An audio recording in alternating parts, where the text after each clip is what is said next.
কাগজপত্র রেডি করছি, দেওয়ার পরে 10 মিনিট পরে কইছে টাকা নাই। যে টাকা আমরা পাওয়ার দরকার ওটা আমরা আমাদের বলতে ওনারাই খায় ফেলাইতেছে টাকাটা। ওনার কাছে তো আমরা যাইতে পারি না, আমাদেরকে ওখানে ঢুকতে দেয় না। এইসব অভিযোগের তীর গণপূর্ত অধিদপ্তরের প্রধান প্রকৌশলী ও তার সহযোগীদের বিরুদ্ধে।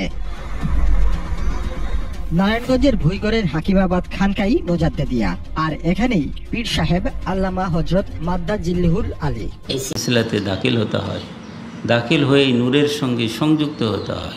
নকশবন্দিয়া এবং মোজাদ্দেদিয়া এই তরিকার কাজ হলো মানুষকে দিনের পথে দাওয়াত দেওয়া। উনি এই কাজটাই করতেছেন আর কি। আমাদের দেশে 64টা খানকা আছে, সারা দেশে বিভিন্ন খানকার বিভিন্ন খলিফা আছে, তারা বিভিন্ন খলিফারা তারা যার যার খানকা সেই পরিচালনা করে। পীরগিরির আড়ালে ঢাকা পড়েছে দেশের অবকাঠামো খাতের অন্যতম শীর্ষ প্রতিষ্ঠান গণপূর্ত অধিদপ্তরের প্রধান প্রকৌশলী মোহাম্মদ শামীম আক্তারের পেশা।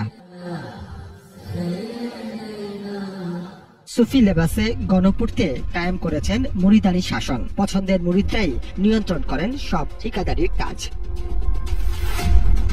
2020 সালে 6 জনকে ডিঙিয়ে প্রধান প্রকৌশলীর চলতি দায়িত্ব দেওয়া হয়েছিল শামীম আক্তারকে। মন্ত্রীদের সাথে সুসম্পর্কের কারণে প্রভাব বিস্তার করে মেধা তালিকায় 7 নম্বরে থাকার পরও প্রধান প্রকৌশলী পদে পেয়ে যান চলতি দায়িত্ব।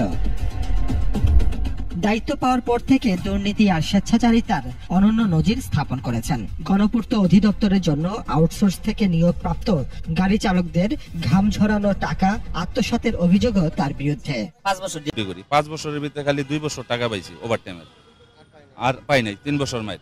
শামীম স্যার সে বলে ড্রাইভার নট অ্যালাউড, ড্রাইভারের সাথে আমরা দেখা করি না। কেন আমরা কি কর্মচারী না পিডব্লিউডির? সে আমাদের অভিভাবক না, সে কেন আমাদের সাথে দেখা করবে না? এখন আমাদের ছেলে মেয়ে নিয়ে আমরা খুব কষ্টে আছি, আর এখনকার বর্তমানে দ্রব্যমূল্য বাজার আমরা চলতে পারতেছি না। এই পীরের কারসাজিতে মুরিদরা গণপূর্ত অধিদপ্তরের তালিকাভুক্ত ঠিকাদার। তারা বড় বড় সংস্কার ও উন্নয়ন কাজ বাস্তবায়ন করছেন। অধিকাংশ ক্ষেত্রে নিয়মের বাইরে গণপূর্ত অধিদপ্তর সহ গৃহায়ন ও গণপূর্ত মন্ত্রণালয়ের বিভিন্ন সংস্থা থেকে সুযোগ সুবিধা আদায় করে নিচ্ছেন তারা। গণপূর্তের নথি ঘেটে দেখা যায় 2023-24 অর্থ বছরে সোহরাওয়ার্দী উদ্যানে 7টি ভিআইপি অনুষ্ঠান বাবদ 29,99,000 টাকা পরিশোধ করা হয়। অথচ সংশ্লিষ্টরা বলছেন ওই সময়কালে অনুষ্ঠান হয় মাত্র 4টি।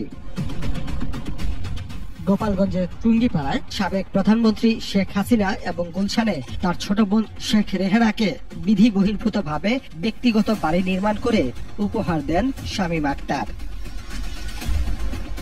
গণপূর্তের প্রধান প্রকৌশলী হওয়ার আগেই Shamim Akhtar housing and building research ইনস্টিটিউটের পরিচালক পদে থাকার সময় সেখানেও মুরিদদের নিয়ে সিন্ডিকেট গড়ে তুলেছিলেন পীর সাহেব। কখনো প্রকল্প পাশ হওয়ার আগেই, কখনো দরপত্র ছাড়াই কোটি কোটি টাকার উন্নয়ন কাজ পেয়ে যেতেন মুরিদ ঠিকাদাররা। তার বিরুদ্ধে ওঠা অভিযোগ নিয়ে অফিসে গেলে তাকে পাওয়া যায়নি। ভুক্তভোগীরা জানায় মুখোশের আড়ালে থাকা এসব দুর্নীতিবাজ ও সহযোগীদের আইনের আওতায় নিয়ে আসা হোক।